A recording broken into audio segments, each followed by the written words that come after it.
Ô Saint-Esprit, je viens dans la louange, les yeux fermés, doucement t'adorer. Louange Jésus, alléluia, on va lève-toi, lève un peu, et danse pour le roi des rois.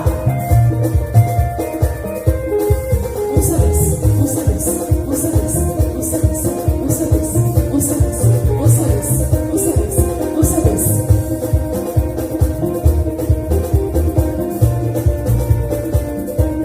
Ce que tu fais, c'est inimaginable, ce que tu fais, sans le réaliser. Oui, ce que tu fais est inimaginable, personne ne peut le réaliser. Oui, ce que tu fais est inimaginable, personne ne peut le réaliser. Oui, ce que tu fais est inimaginable, personne ne peut le réaliser.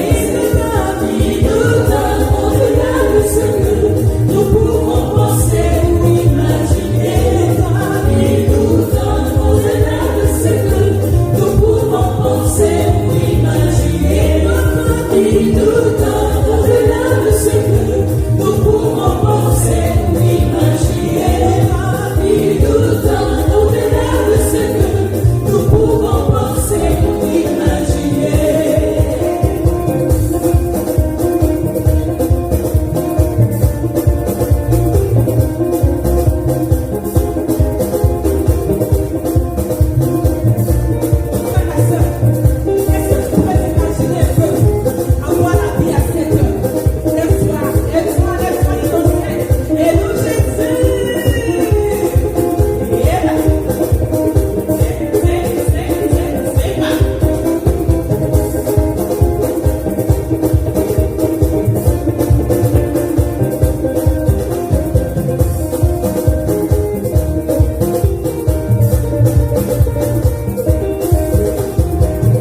ou imaginer. Il nous donne au-delà de ce que nous pouvons penser ou imaginer. Il nous donne au-delà de ce que nous pouvons penser ou imaginer.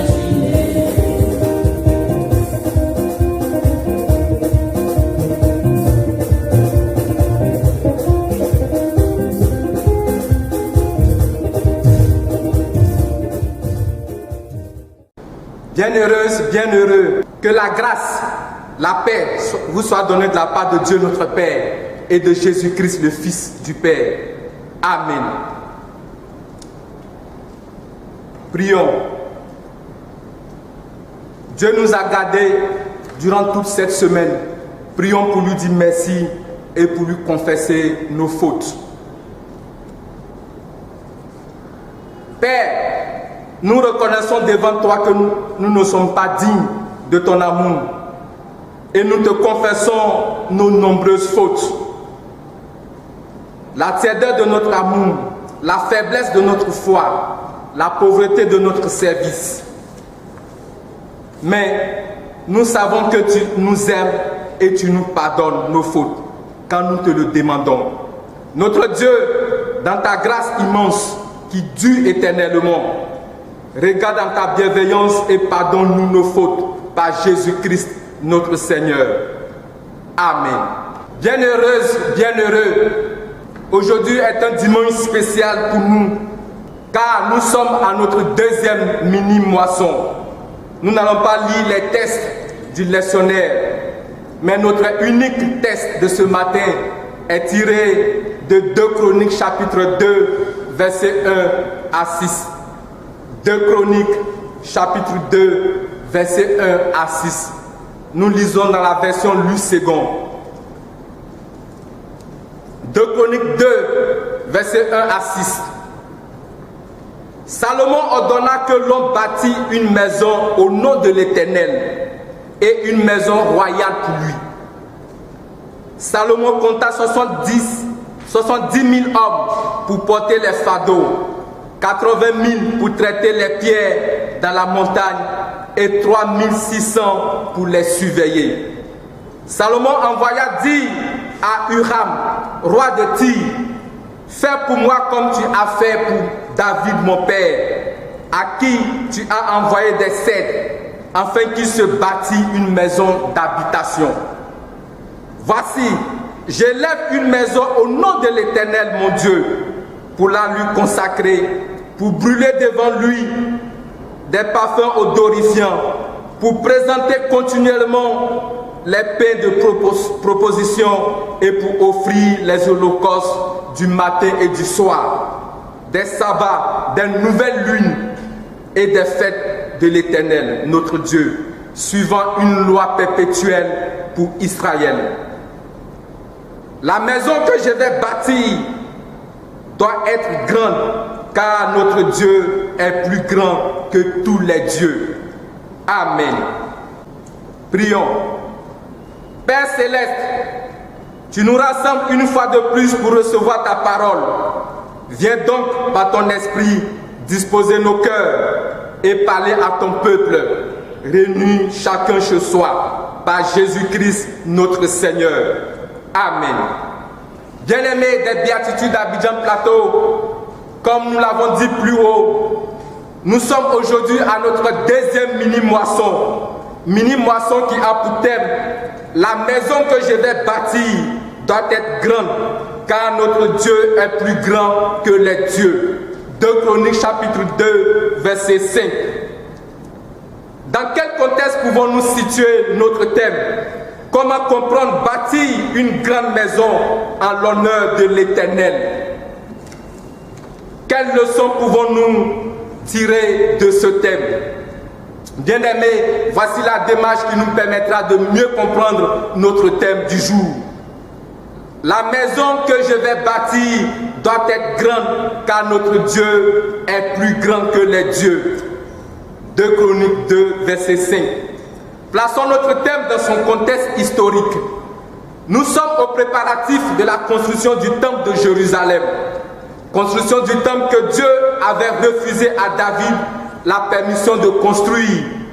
Néanmoins, David avait reçu des instructions détaillées de tout ce qui s'y trouvait et il avait acheté le terrain, avait rassemblé tout le matériel et les ouvriers pour la construction du temple.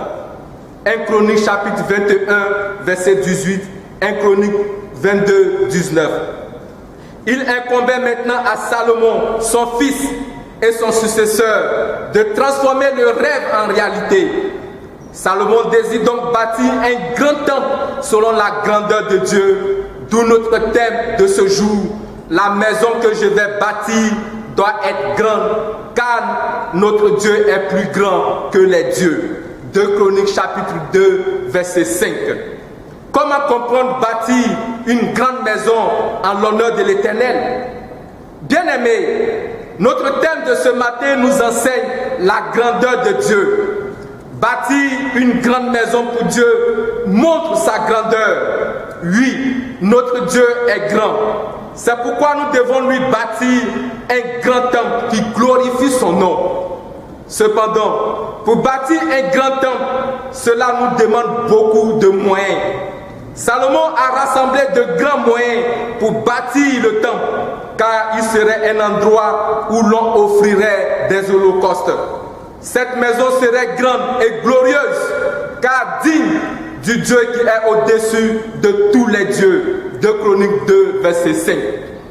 Bienheureuse, bienheureux, toute la créativité humaine va être mise en œuvre. La plus grande architecture va être employée afin que notre temple soit digne de Dieu et soit la vitrine de l'émussie. Mais pour réussir à le faire, nous avons besoin de grands moyens. Et pour avoir ces moyens, nous devons faire une grande moisson.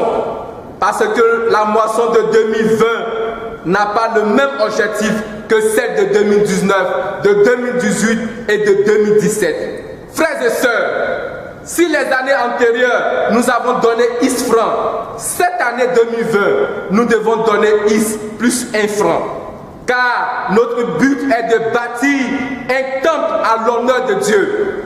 Nous pouvons apporter tous les moyens matériels. Nous avons besoin de ciment, de gravier, de sable, de fer, du bois.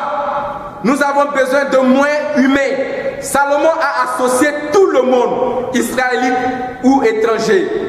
Nous avons besoin de moyens spirituels.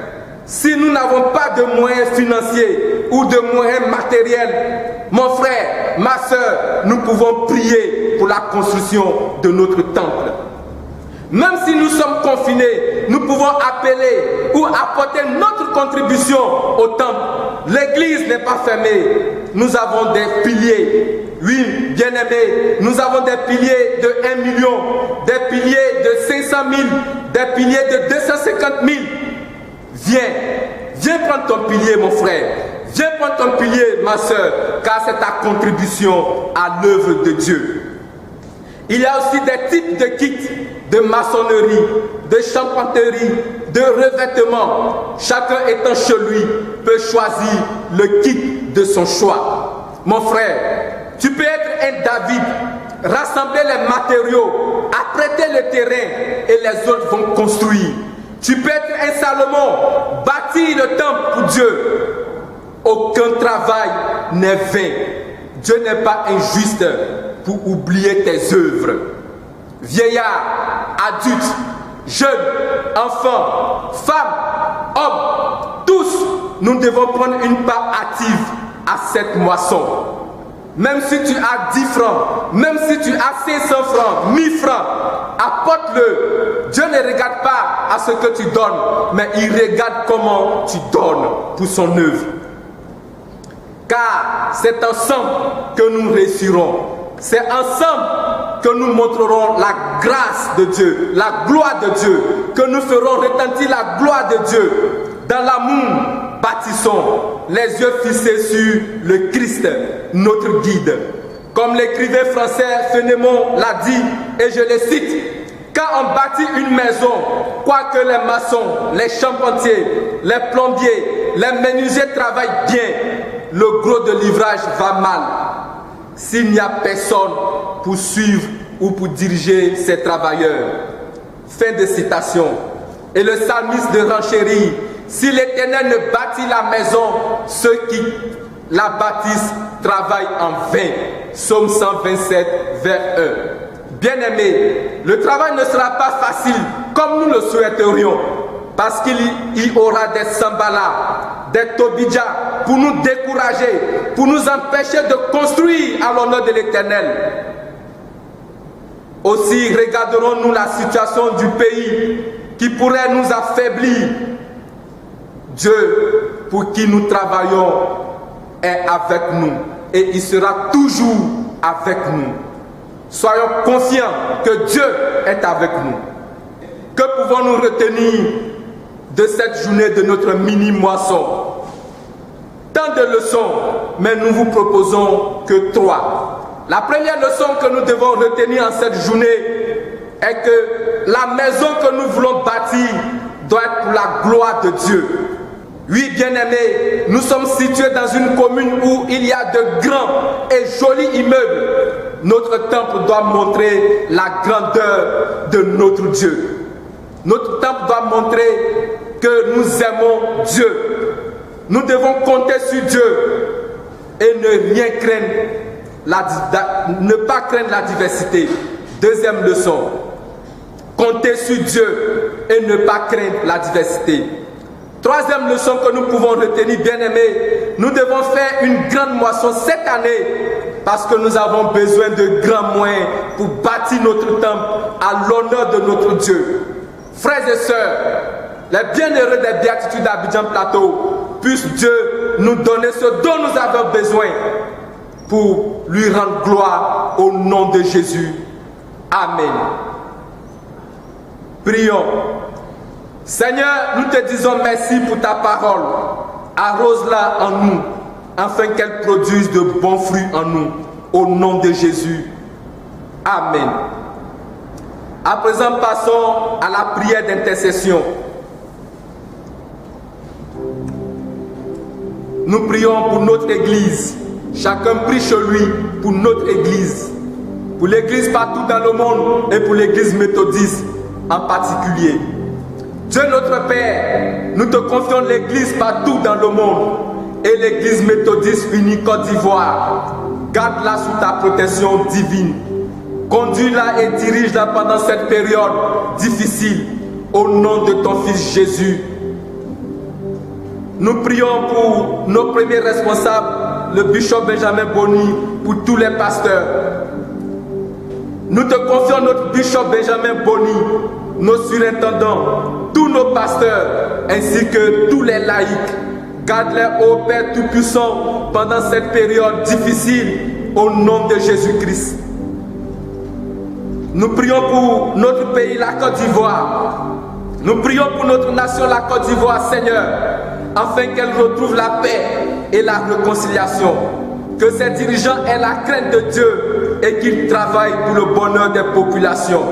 Aussi demandons-nous, Seigneur, en cette période difficile, de nous préserver de cette maladie au nom de Jésus. Nous prions pour toutes les familles de notre Église et pour les malades. Nous te prions, Seigneur, pour tous ceux qui ont le cœur troublé, ceux qui sont dans le deuil, les malades. Nous te confions les familles de nos bien-aimés des béatitudes d'Abidjan Plateau. Seigneur, souviens-toi d'eux. Souviens-toi de tous nos doyens. Protège-les et préserve-les pendant cette période difficile. Accorde-leur ta force au nom de Jésus-Christ. Nous prions pour notre communauté, les béatitudes d'Abidjan Plateau. Nous te confions cette communauté méthodiste unie des béatitudes d'Abidjan Plateau. Ô Seigneur, afin que tu t'occupes soigneusement de ses membres. Soutiens son conseil, ô Dieu Tout-Puissant. Permets-lui de réaliser les projets auxquels il tient. Sécurise et envoie tous les moyens qu'il nous faut pour la réalisation de cette œuvre en ton honneur. Au nom de Jésus-Christ. Garde au Seigneur notre berger, le révérend pasteur Didier Beken Kokobé et sa famille. Au nom de Jésus. Nous te disons merci, Seigneur, pour ta grâce.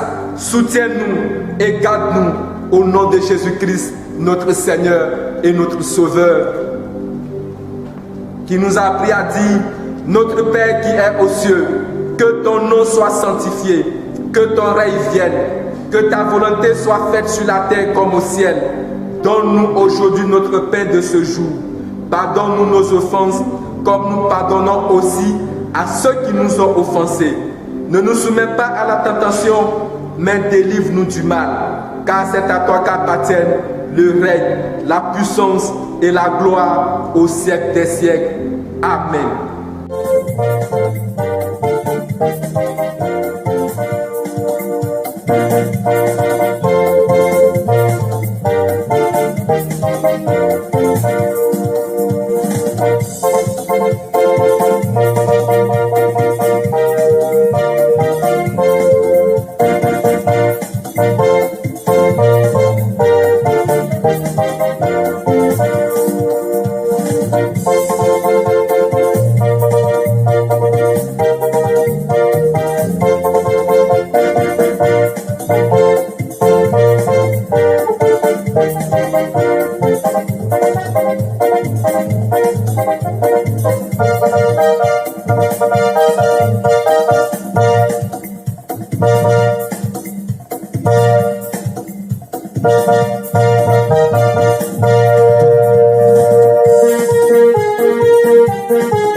Écoutons, bien-aimés, l'exhortation du jour. Tous ensemble, apportons des moyens que nous avons et bâtissons une grande maison pour la gloire de Dieu. Amen. Que le Dieu de paix vous garde et vous protège pendant cette période. Au nom du Père, au nom du Fils, au nom du Saint-Esprit, notre consolateur. Demeurez sous la protection de Dieu. Amen.